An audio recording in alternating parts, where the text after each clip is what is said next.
සිත විමානේ පරසතු කුසුම සාදු වඳිමි මාගේ ගෞතම සමිඳ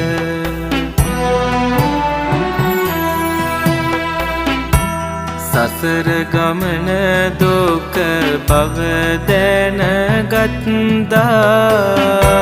සසර පුරා පතිනිය හැරදා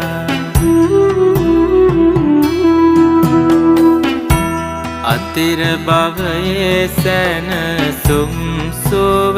සොයලා